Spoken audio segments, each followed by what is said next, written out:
Assalaamu calaykum. Abu Falax ama Xasan Taleebaan waa maxay wiilkan dhalinyarka waxa uu sameeyey ee khaladka ah? Dabcan waxaan ognahay inuu yahay dhinaca deeq-bixiyaha qof aad ugu wanaagsan deeq-bixinta oo deeqsi ah. Haddaba waa maxay khaladka ku dhacay Xasan Taleebaan ama Abu Falax?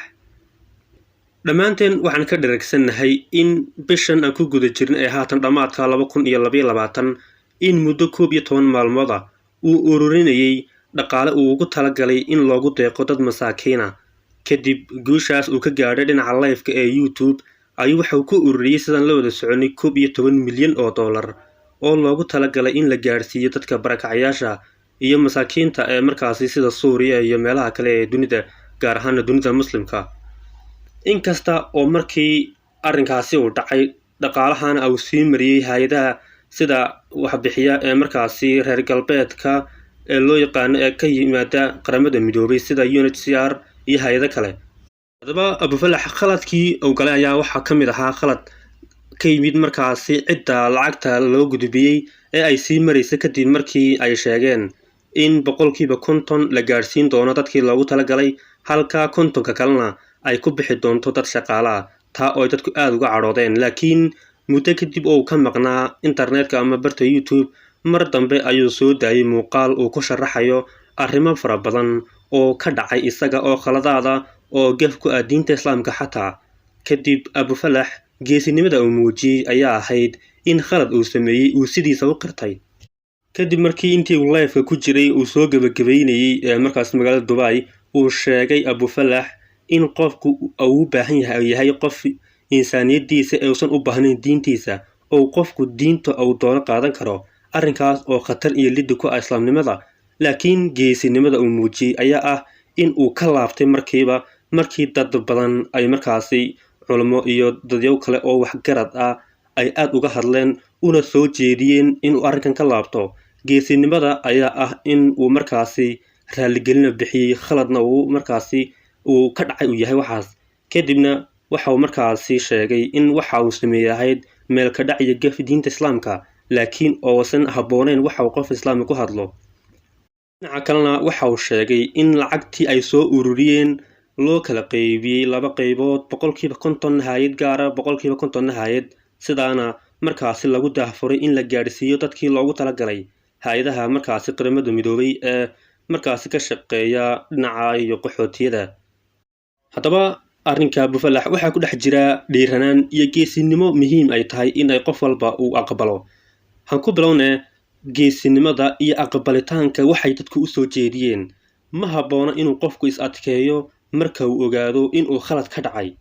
Waxaa jira dad khaldamay dabcan dadku waa bilaadan waa la khaldamayaa mar walba wax walbana way dhacaan. Laakiin in si dhiiranaan leh geesinimo leh maadaama uusan qofkii garanaynin wixii uu sameeyay in uu markaasi ka laabto oo uu xaqiijiyo inay waxaasi khalad ahaayeen ayaa noqotay waxay dad badan aad u bogaadiyeen.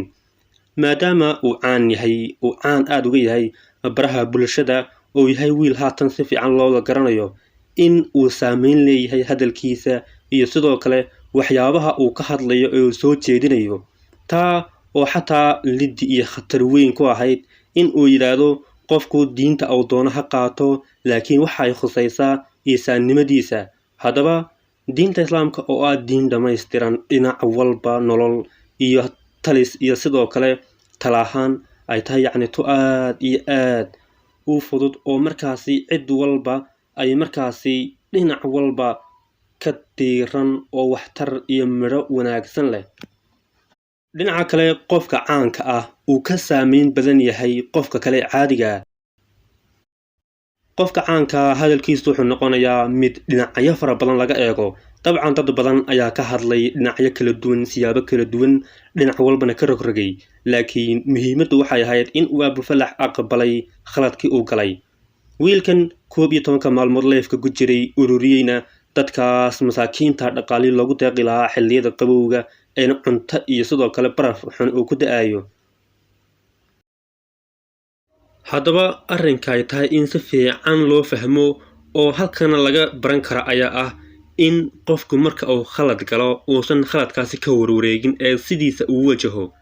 Waana waxa dhiiranaanta leh ee dadkuna ay tahay inay ku daydaan in qofku marka uu khalad ka dhaco khaladkiina uusan garanaynin waxaas in uu dib uga laabto, sidaas laajigeedna uu dadkii markaasi ugu baaqay dhinaca wanaagsanna uu markaasi u mahadnaqo.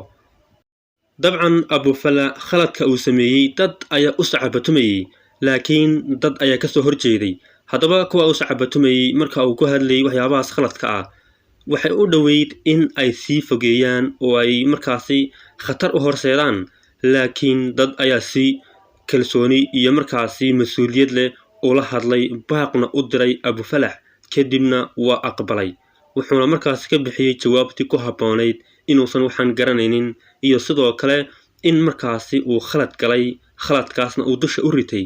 waana geesinimo iyo dhiiranaan inuu qofku khaladkiisa qirto. sideedaba marka uu qofku caan yahay, dabcan dadku aad iyo aad ay u cabsan yihiin, ama aad ay u yaqaanaan in ay markaasi waxyaaba uu samaynayana waa suurtagal inay dad badan ku dhiiradaan. ku dhiiranaantaas waxau qofkaasi samaynayo ayaa noqon kara wax khaldan iyo wax wanaagsan. wax wanaagsan oo bulshada khayr u horseeda, iyo wax khaldan oo markaasi masiibo ku noqda oo dad xataa markaasi khatar geliya diintooda iyo markaasi waxay aaminsan yihiin. dabcan dad muslim ah ayaa nahay, diinteena islaamku aad inoo deeqday, qiimo badan agteena qiimo weyn ku leh, kuna dhaqanno oo markaasi diin aad u asturan. sidaas oo ay tahay, waxyaabaha lidiga ku ay ka hor imanaya waa muhiim in ay dadku ka hadlaan, sida dadka baraha internetka ee bulshada badan ku xidhan tahay, in ay ka hadlaan oo ay markaasi baaq u diraan in wax walba oo dhibaato ah oo bulshada kusoo wajahan in ay ka qabtaan. dabcan warbaahinta ayaa ugu muhiimsan. dagaalka warbaahintu wuxuu ka culus yahay kan gacanta. haddaba marka la eego dhinaca iyo internetka, dadka caanka ka ah in ay ka hortagaan akfaarta khaldan ee markaasi dadkooga laga faafinayo ama kuwa khaldan ee lasoo gelinayo. dabcan haddii ayna dadkaas ugu baaqi lahayn abufalax khaladkaas uu galay, dabcan uu kusii socon lahaa. waana wiil dhalinyaro ah, waana wax cashir ay tahay in laga barto, inay cashir tahay laga barto. waa wiil dhalinyaraha. dabcan haddii aanu soo noqonno dhinaca dhaqaalihii uu ururiyey abufalax ee uu ugu talagalay dadka masaakiinta ee loo sii marinay UNHCR iyo hay-adaha kale ee hoostaga qaramada midoobay. dabcan mar hore ayaan ka hadlanay lifetime-ka uu ku jiray ee markaasi abaalmarinada uu helay abufalax iyo guulaha muhiimka uu xaqiijiyey. sidaas oo ay tahay, haddana qaramada midoobay inta badan waxa loo sii mariyo kuma dhacaan ama ma gaaraan halkii loogu talagalay. waana markaasi in ay jaranjarooyin kala duwan, in markaasi shaqaalaha qaramada midoobay waxa lagu tilmaamo in kala bar lacagtii uu abufalax shaqeeyey ama markaasi uu soo ururiyey, in kala bar 50% la siiyo shaqaale. waxaan aqliga galayn. marka laysku soo wada duubo hadal iyo dhammaan, abufalax dabcan sida uu sheegay, waxa uu sheegay inuu ka daba shaqayn doono oo uu tusi doono dadkaasi wixii ay soo tabarucaysteen halkii loogu talagalay inay gaadheen. dhinaca kalena uu ka bixiyey raaligelin iyo inuu khalad sameeyey. dhammaan arrimaha marka laysku soo wada duubo oo waxay tahay cashir laga barto dhalinyarada baraha bulshada isticmaashayna ayna wax walba khaladka lagu sii darin, ee la toosiyo oo la saxo. dabcan qofka marka la saxo ee la toosiyo, haddii uu maron iyo markaasi ka hor keena isdifaacid, dabcan uu khaldan yahay. khaladkaasina wuxuu u ekaan karaa in uu sii fogaado. laakiin marka uu helo dad mas-uuliyiin wax garad bulsho oo ka hadlaya oo sida dhabtaan wax ugu sheegaya, waa inuu arrinkan ka laabto. intan ay mawduucan ku egyahay, waa intaan mid lamid ah dib isugu kulmi doono. sidaa iyo nooli kulantay.